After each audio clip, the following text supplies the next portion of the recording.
Hello, welcome back. I'm Keith, and I'm going to do a setup video. These are a few questions that some of my followers on Instagram submitted, and let's just get right into it. I've got a Braille skateboarding Ninja deck. It is just a badass skateboard. That Chris McNugget sent to me. I've got my trucks, which are independent 144s. I've got force wheel conical 53 millimeters that I have dyed green. If there's enough interest in that, I'll record a video on that and how to do that. But let's get right to it. So let's see. I normally do something just different with my grip tape just about every time I put a board together. Let's see.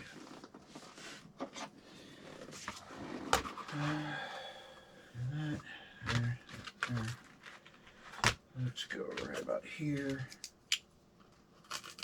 Do a little notch just to get it started, but then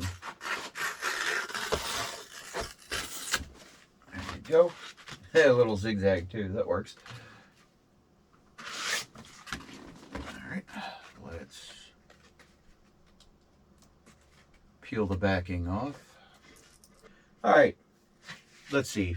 First question here was Empty Mug, who's a mutual friend between me and Max Mayberry. Any setup superstitions or rituals, like setting up the back or front trucks first, wheel logos in, out, etc. I wouldn't really say any superstitions, but I do always like to do something a little different with this area of the grip right behind the front trucks. It's kind of a quick, easy way to glance down and see which is the nose and tail with all these modern unshaped popsicle boards. I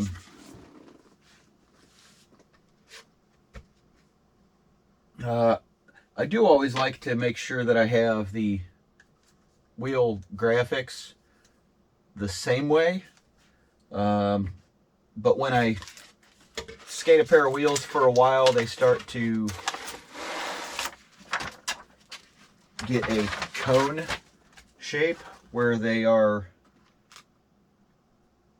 narrower,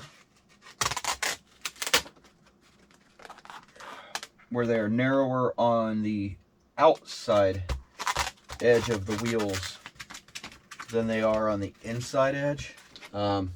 What I mean by that is towards the center of the truck, towards the outside here, they get kind of cone shaped just from regular wear. I guess I'm just a weird skateboarder, but I don't know if anybody else experiences that. But I will have all of them graphics out for a while, or in, just depending on how I happen to slap the first one on. But then after a while, if they start to get too cone shaped to where I can easily see it, I'll take all the wheels, flip them around so that they wear more evenly.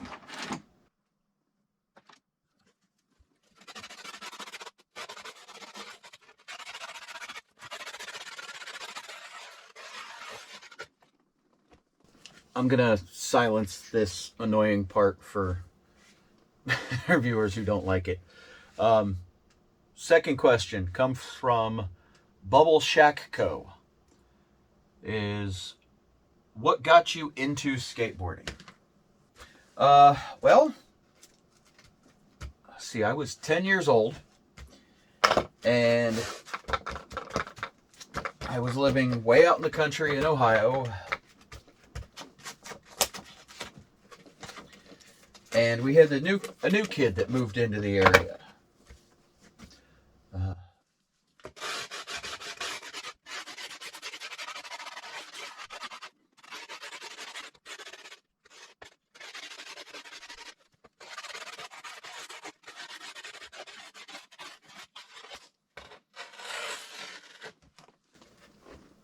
All right, and that new kid, he was from California.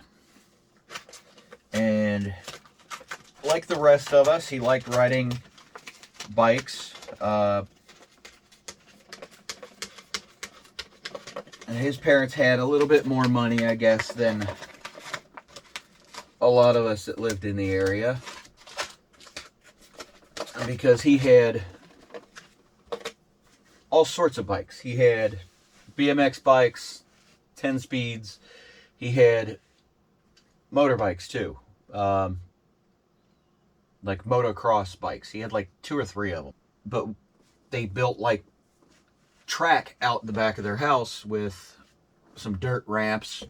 We'd go out there, have a blast. Well, one time I was there and it started raining a little bit, so we all ran into his garage. And we were just hanging out, talking, listening to the Red Hot Chili Peppers debut self-titled album. And that's where I got introduced to the Red Hot Chili Peppers as well. But sitting over in the corner was this piece of wood with wheels on it. And I had no idea what it was. And being, 10-year-old kid living in the country,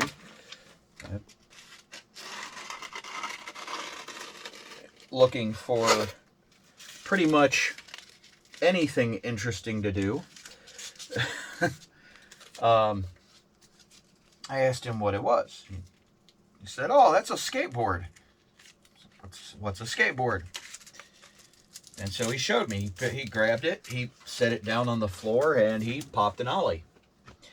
And it blew my freaking mind. Like, how the hell could somebody lift that off the ground with using only their feet? So I was entranced. He let me try it out a little bit. And then the rain finally stopped. And everybody else went back out to ride their bikes. And I asked him, I said, "Do you mind if I stay in here and just play around with this skateboard?" "Sure, go ahead." Well, like an hour later,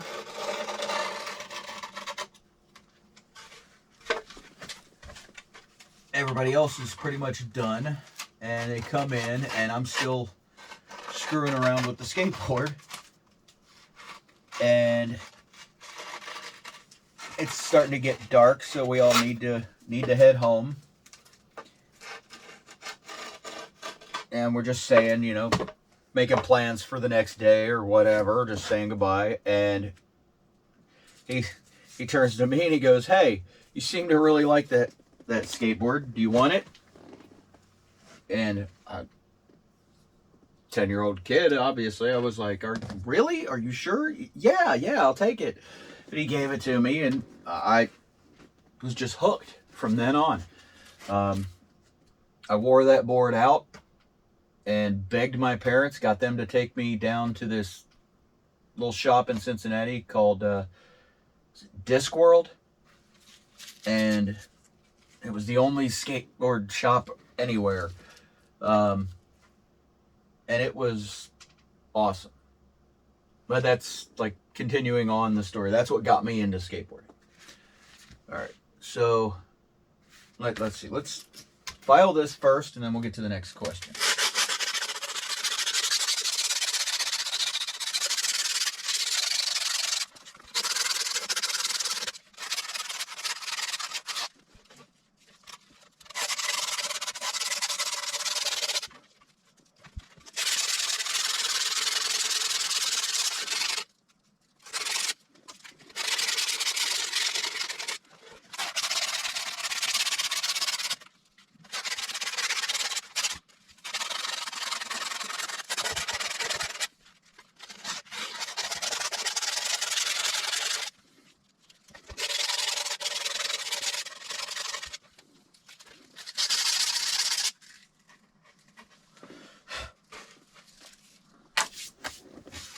All right, next question comes from Morbid Destiny.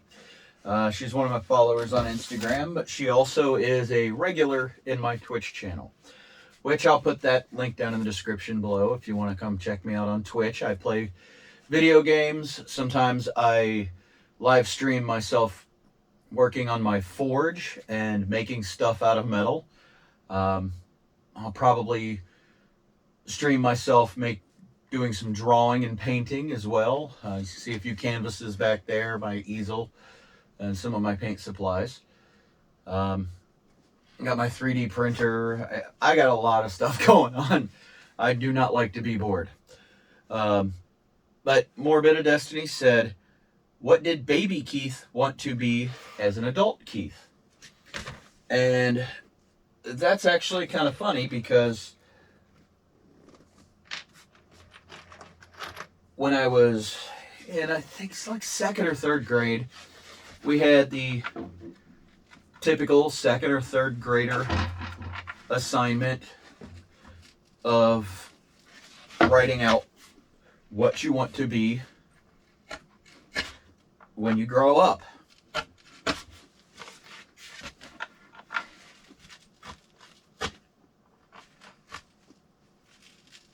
And what I filled out, which I've seen that paper a few times throughout the years. I'm not sure if my mom has it or if I have it somewhere. But what I put on there was that I wanted to work on telephone poles. I wanted to essentially be what's called a lineman. The guys who go up in the bucket trucks and work on power lines. I just thought it was so cool and exciting, and yeah, I know I'm an oddball for that one for sure.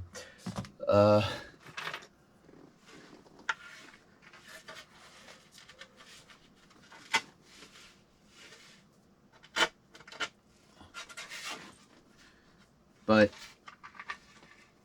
I did eventually, after a lot of job switching in my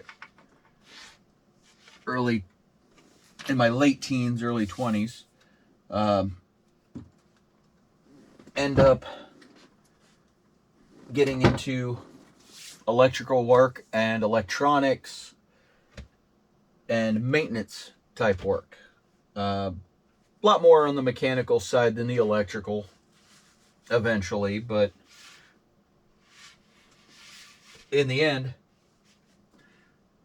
I didn't go up be a lineman on telephone wires, but I did end up in a trade field. That's all the questions I had.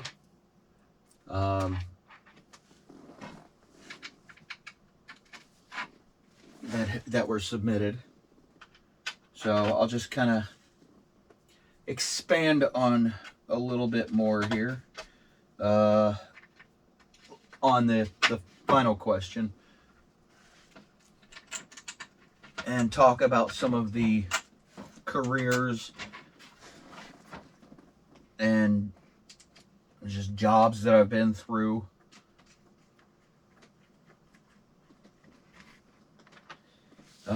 Let's see. Starting off, I went to school for culinary arts.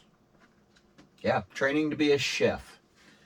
I kind of liked the combination of the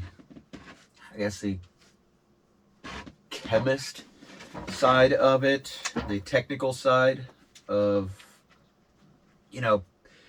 putting ingredients together, adding heat, and coming out with something that just doesn't resemble what you started off with at all, but that people absolutely love.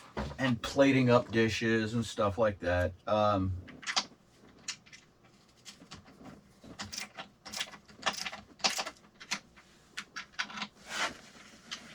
then unfortunately I discovered that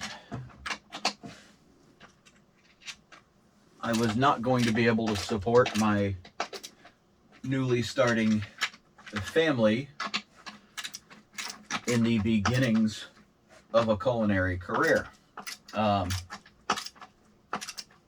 mean, I worked at a couple of pretty fancy places.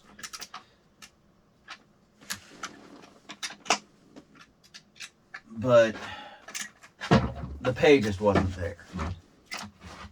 Because I'm sure, as you can probably guess, there are a lot of people who want to be chefs. Especially if you think about how many cooking shows, how many cooking reality shows there are on TV. There's an entire TV channel dedicated to it. There's just a lot of interest in it. So there's not a whole lot of opportunity. So I tried a few different things. I went through temp service and worked at a whole bunch of different places. I worked at this place, it was an industrial cleaning place where you'd use essentially like super high powered pressure washers and big vacuum trucks to go around to different factories and like power plants and clean their equipment. And that was pretty interesting. The pay was way better than what I could have made as a cook or as a chef pretty much anywhere at the time. So that kind of got me into the idea of a trade of some sort, in that, you know, the pay was really good. The work was a little harder, but it was in a kitchen, you know, everything's hot and steaming and people are upset, and you know, you got customers that are on the outside that you have to deal with, and people can be real finicky, and it just seemed like a much better environment for my disposition. Skipped around a few different places for quite a while, and then my girlfriend at the time became my fiance. I had proposed to her, and she basically put the stipulation down that, because I had, like I said, I had been skipping around quite a few different jobs at the time, because I was still trying to find something that was a good fit for me. I was still fairly young. I was like 23, 24. And since she put that stipulation that she wasn't going to marry me unless I was much more stable. I looked around, I looked into a bunch of different stuff, and I decided that the best route for me was going to be pretty similar to what was the best route for my grandfather. God rest his soul. Miss you, Si. And that I joined the Navy. I'm now a Navy veteran. In the Navy, I learned computers, electronics, and mechanical systems. I went through the Navy. I went to school for almost 2 years before I actually went out and did anything.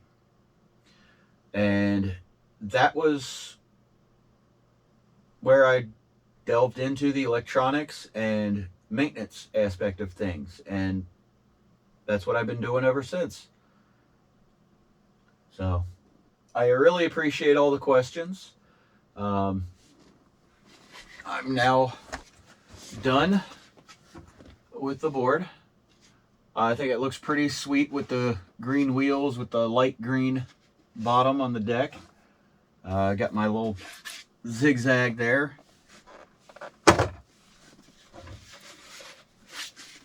And set that there. And thanks for watching.